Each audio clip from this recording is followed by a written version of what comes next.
Ultimate stores Saravana Selvarathnam, Chennai, Madurai and Tirunelveli. Cuddalore மாவட்டம் விருத்தாச்சலத்தில் தேமுதிக பொதுச் செயலர் பிரேமலதாவை ஆதரித்து விசிக தலைவர் திருமாவளவன் பரப்புரை மேற்கொண்டு வருகிறார். காட்சிகளை பார்க்கலாம். தமிழ்நாடு அரசியலில் பரபரப்பு தொற்றிக் கொண்டது.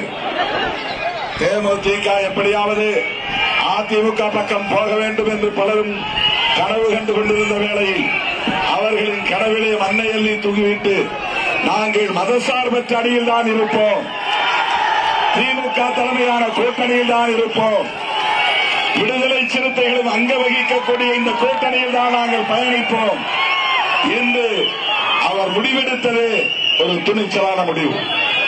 அதை விடுதலை சிறுத்தைகள் கட்சியின் சார்பில் நாம் மனப்பூர்வமாக வரவேற்கிறோம். மக்கள் நல கூட்டணியின் தலைவராக, முதலமைச்சர் வேட்பாளராக அண்ணன் கேப்டன் விஜயகாந்த் அவர்கள் நம்மை எல்லாம் வழிநடத்தினார்.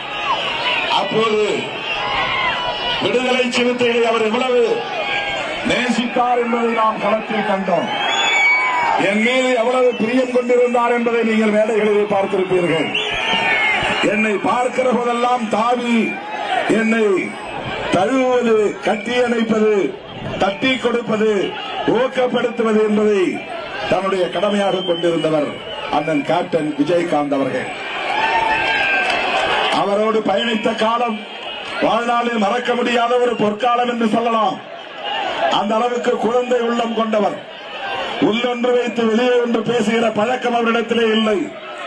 எதையும் துணிச்சலாக பேசக்கூடியவர், எல்லோரிடத்திலும் அன்பு காட்டக்கூடியவர், நம்மை போன்ற எளிய மக்களை அரவணைக்கக்கூடியவர். அப்படிப்பட்ட ஒரு நல்ல தலைவர் இன்று நம்மிடையே இல்லை. அவர் இல்லை என்றாலும் அந்த இடத்தை இட்டு நிரப்பக்கூடிய வகையில் தான் ஒரு பெண்ணாக இருந்தாலும் ஆணாதிக்கம் நிறைந்த இந்த அரசியல் களத்தில் நம்மால் செயல்பட முடியுமா என்று தயங்காமல், எத்தகைய ஆதிக்கம் இருந்தாலும் அதை எதிர்கொள்ள என்னால் முடியும் என்கிற அந்த துணிச்சலோடு களத்திற்கு வந்திருக்கிற திருமதி பிரேமலதா விஜயகாந்த் அவர்களை நாம் பெருமையோடு வரவேற்க கடமைப்பட்டிருக்கிறோம். தேமுதிகவுக்கு கூடுதலாக சீட்டு கொடுத்து விட்டார்கள். திருமாவளவனுக்கு குறைத்து கொடுத்து விட்டார்கள். திருமாவளவன் நீண்ட காலமாக திமுகவோடு பயணிக்கிறவர். ஆனால் அவரை குறைத்து மதிப்பிட்டு விட்டார்கள் என்றெல்லாம் சமூக ஊடகங்களிலே பேசினார்கள். அப்போதே அவர்களுக்கு நான் பதில் சொன்னேன். மீண்டும் சொல்ல, தேமுதிக என்பது எதிர்கட்சியாக தமிழ்நாட்டில் இருந்த ஒரு கட்சி. ஜெயலலிதா அம்மையார் முதலமைச்சராக இருந்த போது எதிர்கட்சி தலைவராக இருந்து பணியாற்றியவர் மறைந்த தலைவர் கேப்டன் விஜயகாந்த் அவர்கள். ஒரு எதிர்கட்சிக்குரிய மரியாதையை தமிழக அரசியலில் தர வேண்டியது கூட்டணி தலைவராக இருக்கிற அண்ணன் முத்துவேல் கருணாநிதி ஸ்டாலின் அவர்களின் பொறுப்பு. அதை உணர்ந்த இயக்கம்தான் விடுதலை சிறுத்தைகள் கட்சி. அண்ணன் ஸ்டாலின் அவர்களோடு நான் பேசும்போது சொன்னேன், தேமுதிகவுக்கு நீங்கள் எவ்வளவு வேண்டுமானாலும் இடம் கொடுங்கள், அதிலே எங்களுக்கு எந்த பிரச்சனையும் இல்லை. அந்த கழகம் தேமுதிக நம்மோடு வந்ததே நம்முடைய அணிக்கு மிகப்பெரிய வலிமை கூடியிருக்கிறது.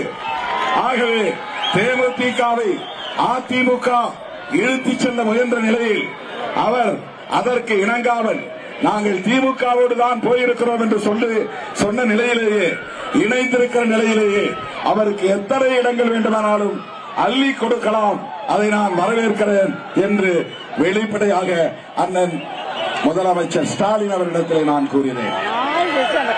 அவர்கள் நம்மிடையிலே குழப்பத்தை உண்டு பண்ண பார்க்கிறார்களாம். தேமுதிகவுக்கும் விடுதலை சிறுத்தைகள் கட்சிக்கும் இடையிலே முரண்பாட்டை உருவாக்கி ஒருவருக்கொருவர் பகை கொண்டு ஆதரவு இல்லாமல் நாம் கூட்டணியிலே ஒருவருக்கொருவர் எதிர்த்து நிற்க வேண்டும் என்பது அவர்களின் நோக்கம். அதற்கு நாம் ஒருபோதும் இடம் கொடுக்க கூடாது.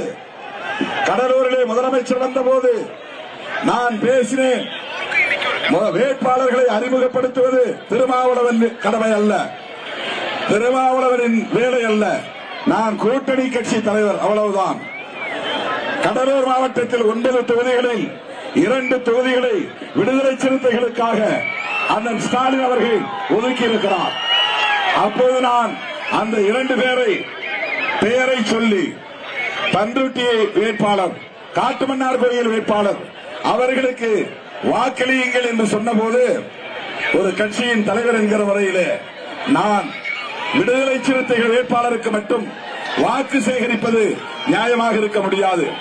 ஆகவே குறிஞ்சிப்பாடியில் அண்ணன் MRK, திட்டக்குடியில் அண்ணன் CV கணேசன், நெய்வேலியில் சபா ராஜேந்திரன், கடலூரில் சந்திரசேகர், புவனகிரியில் சரவணன், சிதம்பரத்தில் தமிமூன் அன்சாரி என்று நம்முடைய கூட்டணி கட்சி வேட்பாளர்களை எல்லாம் அறிமுகப்படுத்துகிற போது விருத்தாசலத்தில் திருமதி பிரேமலதா விஜயகாந்த் என்று சொன்னேன். அப்படி நான் சொல்லுகிற போது வேட்பாளர்கள் எழுந்து வணக்கம் சொல்ல வேண்டும் என்கிற எந்த கட்டாயமும் இல்லை, அந்த அவசியமும் இல்லை. ஏனென்றால் அறிமுகப்படுத்த வேண்டிய பொறுப்பு மாண்புமிகு முதலமைச்சருடைய பொறுப்பு. அவர் அறிமுகப்படுத்துகிற போதுதான் முறைப்படி எல்லோரும் எழுந்து நின்று வணக்கம் சொல்ல வேண்டும். அதுதான் மரபு. ஆனால் ஏதோ நான் சொல்ல போய் அவர் என்னை மதிக்காமல் சிரித்துக் கொண்டே அமர்ந்திருந்தார், திருமாவளவனை அவமதித்து விட்டார் என்று வதந்திகளை பரப்பினார்கள், அவதூறுகளை பரப்பினார்கள். கேப்டன் விஜயகாந்த் அவர்களுக்கும் திருமாவளவனுக்கும் இடையிலான நட்பை பற்றி அறியாதவர்கள் பேசுகிற பேச்சு. விடுதலை சிறுத்தைகள் கட்சிக்கும் தேமுதிகவுக்கும் இடையில் உள்ள நட்புறவை அறியாதவர்கள் பேசுகிற பேச்சு. அண்ணன் கேப்டன் விஜயகாந்த் அவர்கள் இறந்தபோது அவருடைய உடலுக்கு நான் மரியாதை செலுத்துவதற்காக தேமுதிக அலுவலகத்திற்கு சென்றபோது என்னை வரவேற்றவர் நம்முடைய திருமதி விஜயகாந்த் அவர்கள். என்ன நடந்தது என்பதை என்னோடு பகிர்ந்து கொண்டார். அவருடைய துக்கத்தை நாமும் பகிர்ந்து கொண்டோம். ஆகவே எனக்கும் திருமதி பிரேமலதா விஜயகாந்த் அவர்களுக்கு இடையில் எந்த முரண்பாடும் இல்லை, இடைவெளி இல்லை, பாகுபாடு இல்லை, அவமதிக்க வேண்டிய அவசியம் இல்லை. அது மற்றவர்கள் இவர் நம்முடைய கூட்டணியில் சேர்ந்து விட்டார் என்று பொறுத்துக் கொள்ள முடியாத பொறாமை பிடித்தவர்கள் பரப்புகிற வதந்தி. தேமுதிக திமுக கூட்டணியில் இணைந்து விட்டது, தேமுதிக காரர்கள் எல்லாம் விடுதலை சிறுத்தைகளுக்கும் வாக்களிக்க போகிறார்களே, விடுதலை சிறுத்தைகள் எல்லாம் தேமுதிகவுக்கு முரசு சின்னத்திலே வாக்களிக்க போகிறார்களே என்று பொறுத்துக் கொள்ள முடியாத பொறாமை பிடித்த கும்பல் பரப்புகிற வதந்தி. விருத்தாசலம் தொகுதியிலே நம்முடைய ஓட்டு யாருக்கு, எந்த சின்னத்திற்கு, எந்த வேட்பாளருக்கு? ஆனால் அப்படி போட்டுவிடக் கூடாது என்று பொறாமை பிடித்த கும்பல் நமக்கு எதிராக வதந்திகளை பரப்புகிறார்கள். அந்த வதந்திகளை ஒருபோதும் ஏற்கக்கூடாது. தோழர்களே, திராவிட முன்னேற்ற கழகத்தின் தலைமையிலான மதசார்பற்ற முற்போக்கு கூட்டணி தமிழ்நாடு முழுவதும் 200 இடங்களுக்கு மேல் வெற்றி பெறும். அதிலே விருத்தாசலம் தொகுதியும் ஒன்று. திருமதி பிரேமலதா விஜயகாந்த் அவர்களின் வெற்றிக்கு விடுதலை சிறுத்தைகள் மிகப்பெரிய பங்களிப்பு செய்திருக்கிறார்கள் என்ற வரலாறு பதிவாக வேண்டும். வாக்குப்பெட்டியை எடுத்து எண்ணுகிற போது கொத்து கொத்தாக விருத்தாச்சலத்தில் தேமுதிக பொதுச் செயலர் பிரேமலதாவை ஆதரித்து விசிக தலைவர் திருமாவளவன் பரப்புரை மேற்கொண்டு வருகிறார். ஆணாதிக்க மிக்க அரசியல் களத்தில் துணிச்சலோடு நிற்கின்றார் பிரேமலதா என்றும், பொறாமை பிடித்த கூட்டம் தங்கள் கூட்டணி கட்சிகளை பற்றி வதந்தி பரப்புகிறது என்றும் அவர் பேசி வருகிறார். அங்கு திரண்டிருக்கக்கூடிய தொண்டர்களிடம் பிரேமலதாவிற்காக வாக்கு சேகரித்தார் திருமாவளவன். Ultimate store Saravana Selvarathnam, Chennai, Madurai, Tirunelveli.